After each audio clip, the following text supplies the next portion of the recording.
ஆரம்பத்தில் நாமளும் இந்த சினிமா இந்த ஃபீல்டுக்கு வந்தப்போ மூஞ்சி சரியில்லை, ஆளு சரியில்லை, அழகு சரியில்லை, முடி சரியில்லை, நட சரியில்லை, உட சரியில்லைன்னுக்கிட்டு இப்படியெல்லாம் அசிங்கப்படுத்தினாங்க, அவமானப்படுத்தினாங்க.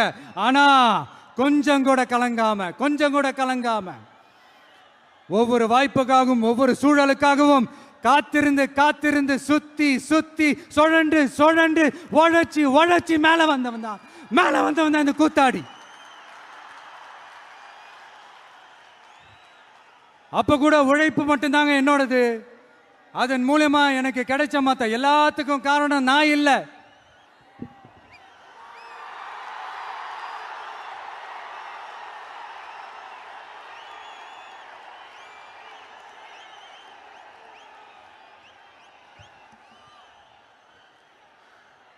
ஒவ்வொரு கட்டத்திலையும் ஒவ்வொரு மனுஷனுக்கு ஒரு டிரான்ஸ்ஃபர்மேஷன் ஒன்று வரும் பாருங்க. ஒரு சாதாரண இளைஞனா இருந்த ஒரு விஜய் நடிகனா மாறினா, அந்த நடிகன் வெற்றி பெற்ற நடிகனா மாறினா, அந்த வெற்றி பெற்ற நடிகன் ஒரு பொறுப்புள்ள மனுஷனா மாறினா, அந்த பொறுப்புள்ள மனுஷன் அதுக்கப்புறம் ஒரு பொறுப்பான தலைவனா இல்ல தொண்டனா மாறினா. இன்னைக்கு அந்த ஒரு பொறுப்புள்ள தொண்டனா இன்னைக்கு இருக்கிறவன் நாளைக்கு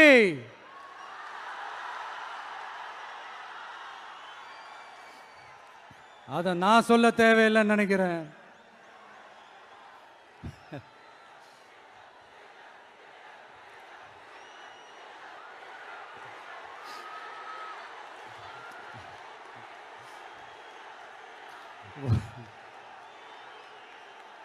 ஒவ்வொரு கட்டத்திலையும் ஒவ்வொரு மனுஷனுக்கு இந்த டிரான்ஸ்ஃபர்மேஷன்ல மாறினது என்னவோ நான் தாங்க. அப்படி மாத்தினது நீங்க தான், மக்கள் தான்.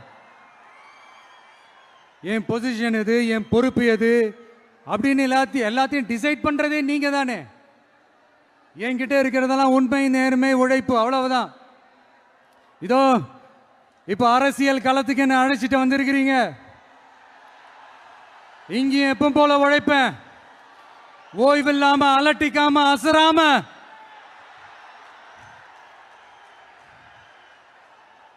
அதுக்கான ரிசல்ட் எல்லாமே உங்க ஒவ்வொருத்தரோட கை விரல்லையும் இருக்கும் போது எனக்கு என்னங்க கவலை.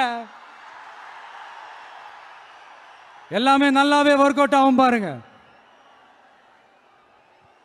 தேர்தல் அரசியல் ஜெயிச்சவங்க தோத்தவங்க அத்தனை பேர் பாடத்தையும் படிச்சுட்டு பல பேரோட உந்துதலை ஊக்கமாய் எடுத்துக்கிட்டு என்னோட கெரியரின் உச்சத்தை என்னோட கெரியரின் உச்சத்தை உதறிட்டு, அந்த ஊதியத்தை உதறிட்டு, உங்க விஜயா உங்களை மட்டுமே நம்பி வந்திருக்கேன். நம்பி நடப்போம், நம்பிக்கையோட நடப்போம். தமிழக வெற்றி கழகம் தமிழ்நாட்டு அரசியலின் புதிய திசையாகும், புதிய விசையாகும் மாறி அத்தனை அரசியல் அழுக்குகளையும் அடித்து துவைத்து நீக்கும். அதை தீர்மானிக்கட்டும் எங்கள் போக்கும் உங்கள் வாக்கும்.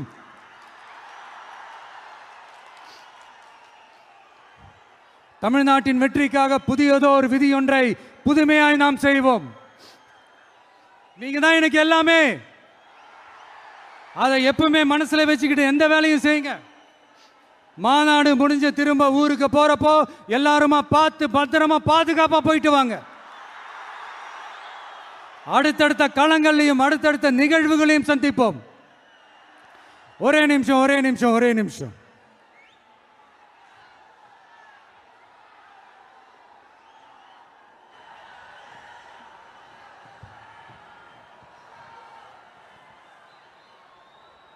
நம்மளோட இந்த செயல் திட்டங்களை பற்றி உங்களுக்கு தெளிவாக புரிஞ்சிருக்கும். இருந்தாலும் அதில் இருக்கிற நம்ம மக்களுக்கு தேவையான முக்கியமான சில ஹைலைட்ஸை மட்டும் இங்கே சொல்லணும்னு ஆசைப்படுறோம். நாம் முக்கியமாக ரொம்ப கவனம் செலுத்த வேண்டியது பெண்களுக்கும் குழந்தைகளுக்கும் வயசான பெரியவங்களுக்குமான பாதுகாப்பில் தான். அதை உறுதி செய்யறதுக்குன்னே அதுக்குன்னு ஒரு தனித்துறையும் இலாக்காவும் ஏற்படுத்தணும். இன்னொரு முக்கியமான பாயிண்ட், ஏற்றத்தாழ்வு இல்லாத கல்வி, மருத்துவ வசதி, நல்ல குடிநீர் எல்லாத்தையும் எல்லாருக்கும் சமமாக கிடைக்க செய்யணும். அதுக்குன்னு தனி கவனம் செலுத்தி அதை அனைத்து மக்களோட அடிப்படை உரிமையாகவும் ஆக்கணும். அப்புறம் இந்த அரசியல் மற்றும் பொருளாதார சமநிலை சமூகம் உருவாக்கணும்னா ப்ரொபோர்ஷனல் ரெப்ரசன்டேஷன் முறையை அமல்படுத்தணும். அதுக்கு பல மாநிலங்களில் பல வருஷ கோரிக்கையாக இருக்கிற காஸ்ட் சென்சஸ் நடத்தணும். அப்பதான் எல்லாருக்கும் எல்லாம் சரியா சமமா கிடைக்கும். அதுதான் சரியான சமூக நீதிக்கான அணுகுமுறையாகவும் இருக்கும். அப்புறம் இன்னொரு முக்கியமான பாயிண்ட், இது ஒரு அரசியல் அணுகுண்டு. Yes, it's a political bomb. மக்களோட மக்களா நாம இனிமே களத்துல தொடர்ந்து நிக்க போறோம். அது மட்டும் இல்லாம தமிழ்நாட்டில் இருக்கிற ஒரு வீடு கூட விடாம ஒவ்வொரு வீட்லயும் உண்மையா உயிரா உணர்வா உறவா நாம இருக்கோம். அதனால அவங்களோட ஆசீர்வாதத்தாலையும் அமோக ஆதரவாலையும் நம்மள சிங்கிள் மெஜாரிட்டியோட ஜெயிக்க வைப்பாங்கன்ற அசைக்க முடியாத நம்பிக்கை, ஆழமான நம்பிக்கை நமக்கு 100% இருக்கு. இருந்தாலும் அப்படி நாம் அந்த நிலையை நிறைவா அடைஞ்சாலும் நம்ம செயல்பாட்டை நம்பி நம்மளோட சில பேர் வரலாம் இல்லையா? அதுக்கான அரசியல் சூழல் உருவாகலாம் இல்லையா? அப்படி வர்றவங்களையும் நாம அன்போட அரவணைக்கணும் இல்லையா? நமக்கு எப்பவுமே நம்மளை நம்பி வர்றவங்கள அரவணைச்சுத்தானே பழக்கம். அதனால நம்மளை நம்பி நம்மளோட களம் காண வர்றவங்களுக்கும் ஆட்சி அதிகாரத்தில் பங்களிப்பு தந்து அதிகார பகிர்வு செய்யப்படும். 2026ஆம் ஆண்டு ஒரு புதிய அரசியல் களத்தின் புத்தாண்டு. A new year of a new political field. கான்ஃபிடென்ட்டா இருங்க, நல்லதே நடக்கும், வெற்றி நிச்சயம். மீண்டும் சந்திக்கும் வரை நன்றி, வணக்கம். சாரி ஒரே ஒரு விஷயம் சொல்ல மறந்துட்டேன்.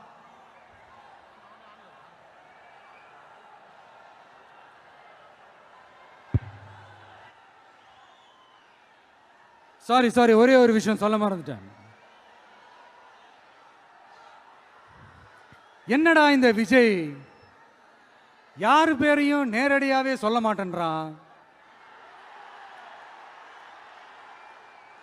யாரு பேரையும் அழுத்தமாவே சொல்லவே மாட்டேன்றான். இவனுக்கு என்ன பயமா? அப்படி இப்படின்ட்டு ஒரு சில இந்த அரசியல் விஞ்ஞானிகள், இந்த நக்கல் நையாண்டிகள் இதெல்லாம் நடக்கும் இல்லையா? அவங்க எல்லாருக்குமே நான் சொல்லிக்கிறது என்னன்னா, இங்க சில பேரோட பேர்லாம் சொல்லாம விட்டதுக்கு காரணம் சொல்ல முடியாம அப்படின்றதெல்லாம் கிடையாது, சொல்ல தில் இல்லாம அப்படின்றதெல்லாம் கிடையாது. அதுக்கெல்லாம் ஒரே ஒரு காரணம் தான், இங்க யாரு பேரையும் சொல்லி தாக்கிறதுக்கெல்லாம் நாங்க இங்க வரல. இங்க தாக்கி பேசுறது, மரியாதை இல்லாம பேசுறது, தரை குறைவா தகாத வார்த்தைகள்லாம் யூஸ் பண்ணி அதுக்கெல்லாம் நாங்க இங்க வரவே இல்லை. மக்கள் மத்தியில் ஒரு நல்ல பேர் எடுத்து நல்ல ஒரு டீசெண்டான அரசியல் செய்யறதுக்கு தான் நாங்க இங்க வந்திருக்கிறோம். நாங்க ஏற்கனவே சொன்ன மாதிரி எங்களோட அரசியல் இனிமையா இருந்தாலும் சரி, ஐடியாலஜிக்கல் இனிமையா இருந்தாலும் சரி, டீசென்ட் அப்ரோச், டீசென்ட் அட்டாக். ஆனா அது டீப்பா இருக்குங்கிறத மட்டும் இப்ப நாங்க சொல்லிக்கிறோம். நான் ஏற்கனவே இந்த கொடிக்கான விளக்கத்தை சொல்றேன்னு சொல்லியிருந்தோம் இல்லையா? அதே மாதிரி தமிழக வெற்றி கழகம் அந்த பேருக்கான விளக்கத்தையும் சொல்றேன்னு சொல்லியிருந்தோம் இல்லையா?